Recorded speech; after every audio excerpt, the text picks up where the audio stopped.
Bonjour, je m'appelle Christophe Delcourt, je suis designer, j'habite à Paris. Donc, je suis le créateur de la maison d'édition Delcourt Collection et j'ai créé cette structure il y a à peu près 30 ans maintenant.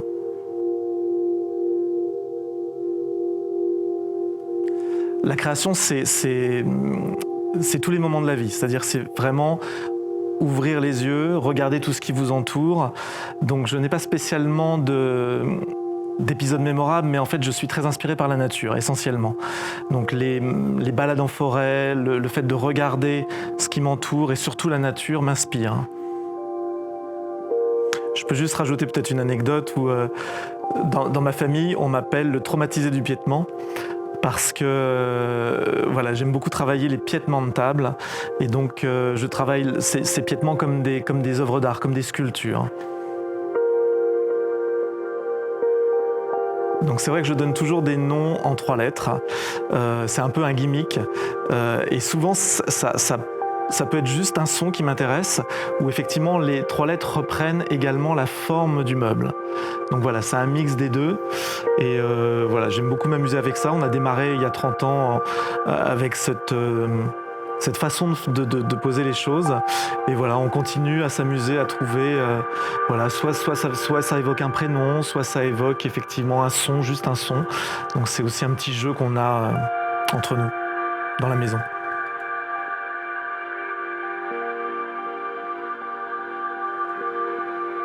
Un partenariat, c'est vraiment comme un membre de la famille. C'est pouvoir rencontrer quelqu'un avec qui on a des valeurs identiques, donc une façon de voir les choses, une façon d'imaginer le futur.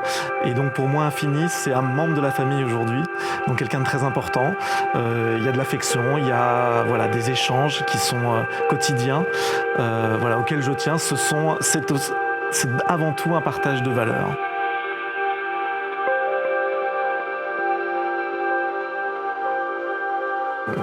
Alors Paris. Paris, c'est la ville où je suis né, donc je connais très très bien cette ville. J'ai parcouru avec mon père, qui était fleuriste, beaucoup cette ville. C'est une ville où il faut marcher, c'est une ville où il faut se promener, où il faut regarder ce qui vous entoure.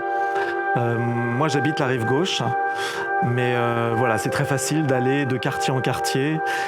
Et mon endroit préféré à Paris, ce sont les jardins du Palais Royal. Parce que c'est un endroit secret dans Paris, complètement protégé. Quand on ne connaît pas, on ne sait pas par où rentrer. Et c'est une architecture, c'est des arches, c'est un rythme, il y a un jardin à l'intérieur. Donc voilà, j'aime cet endroit très apaisant. Ça fait un petit peu vieux maître de dire ça, mais bon voilà, si jamais je peux me permettre de donner un conseil à de jeunes designers aujourd'hui, c'est leur dire de ne pas forcément regarder en arrière ce qui a été fait, mais c'est plutôt de s'inspirer de l'époque, de vivre son époque, de comprendre l'époque pour pouvoir justement s'en être libéré et projeter quelque chose pour l'avenir. Ce qui est intéressant, c'est de ne pas plagier ce qui a été fait, de le connaître, de connaître l'histoire du design pour pouvoir se libérer et créer ensuite.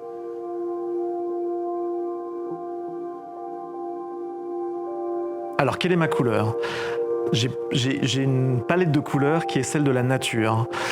La couleur de la terre, la couleur des herbes, la couleur des végétaux, de la forêt. Donc ça va des choses plutôt du sable, du beige, des tonalités un peu grises, jusqu'à des tonalités beaucoup plus franches comme le vert ou le bleu du ciel. Voilà, mais en tous les cas, c'est vraiment la nature qui m'inspire une palette de couleurs. Et peut-être que d'être français, c'est aussi de mélanger ces choses-là, de mélanger une palette de couleurs ou de composer une palette. Ça, c'est peut-être une expression française. Je considère que le design, c'est un artisanat, c'est l'expression d'un savoir-faire.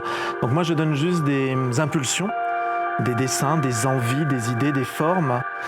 Et ce qui m'intéresse dans mon travail, c'est que ça soit interprété par des gens qui produisent, qui fabriquent ces pièces-là et qui mettent en valeur un dessin. Donc Je dis toujours que sans artisans, sans les gens qui fabriquent, je ne pourrais pas être designer. La fabrication, c'est vraiment un sujet important chez nous. C'est le fait qu'on prenne le temps de produire les choses justement pour les clients, que ça devienne une pièce qui est vraiment fabriquée pour eux, pour leur intérieur. Donc c'est pour ça qu'on a aussi ce besoin de faire sur mesure, de faire pour le client la pièce.